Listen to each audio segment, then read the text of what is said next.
Tatty Teddy is a name that most of you are probably familiar with. This bear has been a part of a lot of people's childhoods, whether you first noticed him in a store or owned one yourself. Created by British artist Mike Payne in 1987, this bear was iconic for its scruffy grey fur, blue eyes, and sewn-on patches. He was initially featured on greeting cards, however, over the years the character's popularity skyrocketed, and by the 2000s, he soon became the face of the brand Carte Blanche Greetings, me to you. After this, new characters were introduced to the Tatty universe, namely what we're here to talk about today. My Blue Nose Friends was a collection of animal creatures, sharing Tatty Teddy's signature blue nose and patches. These 10cm sized teddies were officially released in the summer of 2008, and over the years this collection would grow, until 2016, where they released the final set of the series, set number 41. All of these were released in sets over the years, consisting of 4 characters each. They were all very high quality and consisted of different fur textures and fabrics. They each had their own unique name and appearance, and patches sewn onto their fur.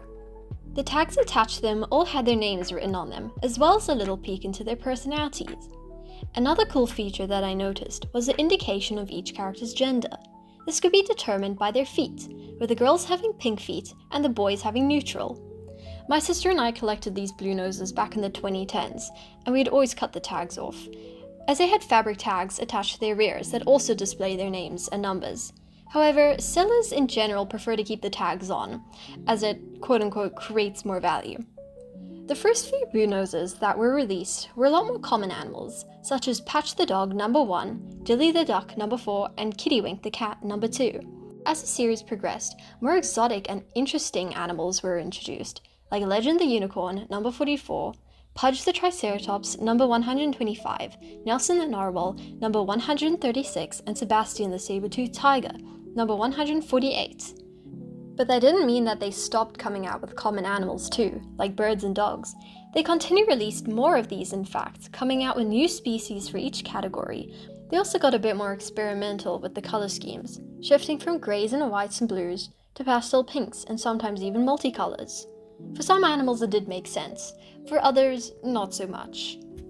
Today, the first series of blue noses released can be considered valuable, especially by collectors, with prices ranging depending on the rarity and the older the number. When the series was still being produced, there were a fair share of limited editions and special editions released too.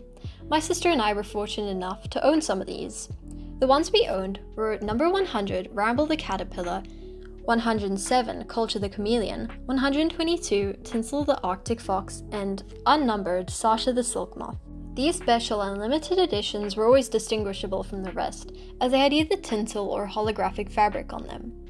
My favorite blue nose of all time, however, wasn't even a special edition. Cheddar the Mouse, number 65, was my absolute favorite, and I took her everywhere when I was younger, and you can clearly tell by comparison that she was very loved. The Blue Nose Friends didn't just stop at small plushies though. They also released larger plushies that were situated in a standing position rather than sitting like their smaller counterparts. They also released minifigures that came in sets, with most of them being flocked. The Tatty Teddy one even came with the whole play sets, but younger me was way more interested in the plushies. There's also an assortment of other Blue Nose miscellaneous merch out there, including pins, trading cards, and even some interactive plushes. The trading cards all showcase different characters illustrated on them, which I know I definitely owned back in the day, but I couldn't seem to find anything about them online. There were also webisodes released on YouTube on the official Carte Blanche channel that coincided with the production of these teddies. The earliest one even dating back to 2008, which is when the first few sets of Blue Noses were released. As mentioned earlier, in 2016, the collection would be discontinued until 4 years later in 2020, when they would be revived, bringing in a lot of new characters, but even some returning ones.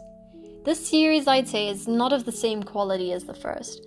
Most notably, the plushies have fewer beans in their bodies, which makes them slightly less weighted, and the colors are definitely more vibrant in comparison to the soft pastel color palettes of the earlier series. It's nice to see them back in stores again, after having thought that they'd been discontinued for good. I even own this pink little llama. Thank you so much for watching this video. I apologize if it's a little rough. It is my first video after all.